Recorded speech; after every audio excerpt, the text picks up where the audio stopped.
Hey guys, you're watching Boondocking with Dennis. We're over by the yacht club. I don't think I've come out onto this extension too much. So you're probably seeing these boats for the first time on my channel anyway. Over there you can see the green of where the new art center will be built. Wow. Today I thought I would talk about my worst boondocking experiences so far, in no particular order. One that comes to mind is waking up on Christmas Day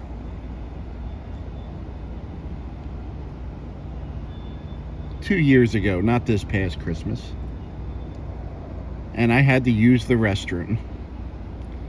Well, I get dressed in the back and I go to hit the key to unlock the back of the truck, so I can drop the tailgate down. Nothing happens. So I figure my key fob is dead. The Sea Mistress, huh? That's a big boat. Look at this one. Two grumpy old men. That is awesome. That is awesome. But I'm smart, right? Yeah, sure. I have the extra key fob in the back. So I get it out of my bag. Nothing. Then I realize the battery's dead in the truck. So I'm able to flip up the door of my Lear topper, and there's no way I'm going to crawl through that little opening without getting injured. So I had to message my buddy Mark, who immediately came over on Christmas morning, like within minutes, jumped my truck. We were able to unlock the door, and I was freed. About a year later, due to me being stupid at night and plugging in a DeWalt battery and forgetting about it, I killed my battery. That was this past Thanksgiving Day. So apparently I'm only stupid on holidays. I'm only kidding. I'm stupid every day. But the same thing. Mark was there in minutes. About just a couple months ago,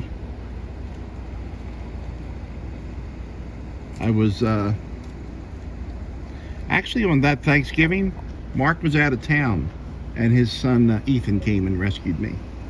So thank you, Mark, and thank you, Ethan.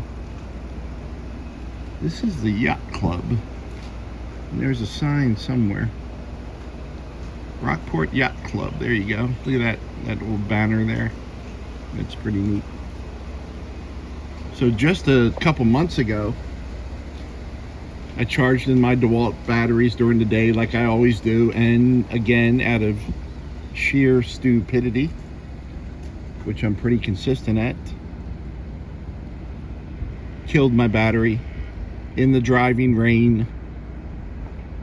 Called Mark and said, hey, later, it's scheduled to stop raining. Can you come give me a jump?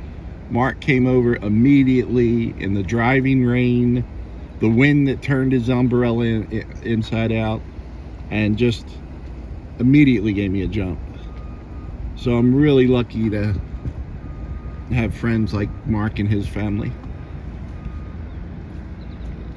And I'm really lucky to be seeing this portion of the yacht club. Pretty neat. A different view of Rockport Harbor that I believe I've only been back here once on video, guys. Good morning, Matilda. What other horrible experiences I've had? I've had about 30 almost have an accident, not being able to find a bathroom. And Without going into great details, I had one experience where I didn't find a bathroom. And I think that's enough said about that. Let's just say that was a very messy experience. Another time comes to mind. I was driving somewhere. I was driving back from Lubbock, just working my way through the back roads of Texas, heading south. And I passed a lot of gas stations. And I passed one, and I remember distinctly looking down. I still had half a tank of gas left. No problem, right? Plenty of gas. When I got to the next gas station, I had 4 miles of fuel left. My gauge read. And that was only because I slowed down. The speed limit was, I think, 70, and there was no one near me, and at times I was going 30 miles an hour just to conserve fuel to make sure I got to the next gas station. I had, really out in the middle of nowhere. No, have we seen that boat before, guys? Huh. That's new to me anyway.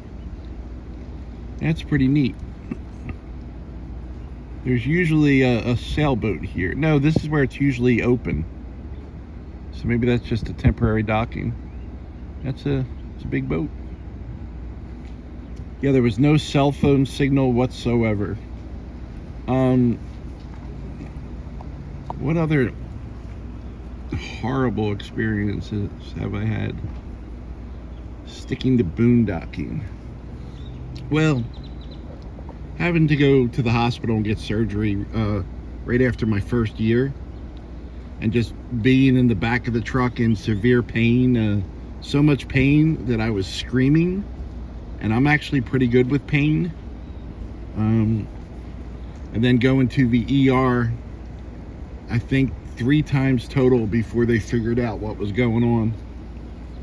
It was gallstones, and I had a gallstone lodged in my bile duct, which caused kidney failure. So other than kidney failure and gallstones, guys, yeah, not bad at all. And after a year of living in my truck, they admit me to the hospital, and the first thing I did was shower and go to the little table there and shave. And I remember the first doctor came in to see me, and I'm like, I have like half my head shaved, you know. So he's like, I'll go next door and come back. But after a year of boondocking, and that first year was the toughest,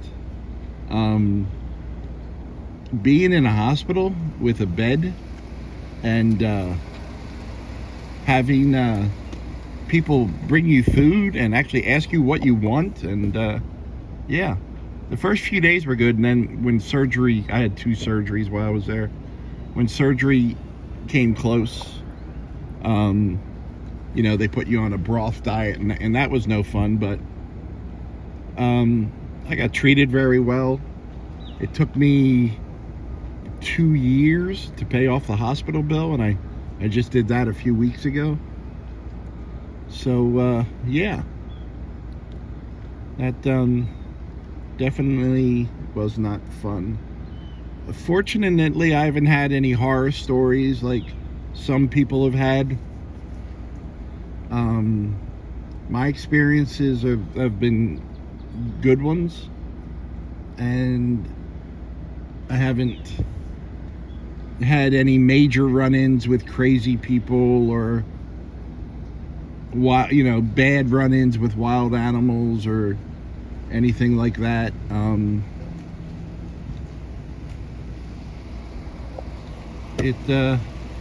All in all, it's been a good experience.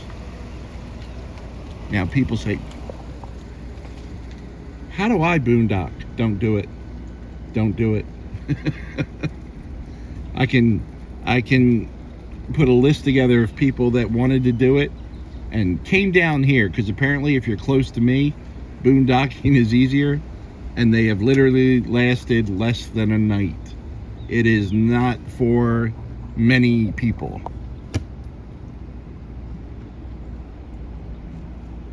If you're going to do it, try it. And I'm serious about this. A lot of people think I made a joke. Go rent one of those U-Haul vans. You know, it says $20 a week. I'm sure it's more. But rent one of those, put your stuff in the back, and go boondock for a week. See how long you last. If it was a great experience for you, then think about it then. Think about buying, good morning, bird, what you need to do it full time. But don't go out. This is a mistake I've seen over and over. People go out and spend a small fortune on a lot of different things, and then they realize that they still have no power and electricity and access to their own private facilities, and yeah, it's not for everyone. Guys, it's going to be a beautiful day here in Rockport, Texas. Thanks for riding along today. Thanks for watching.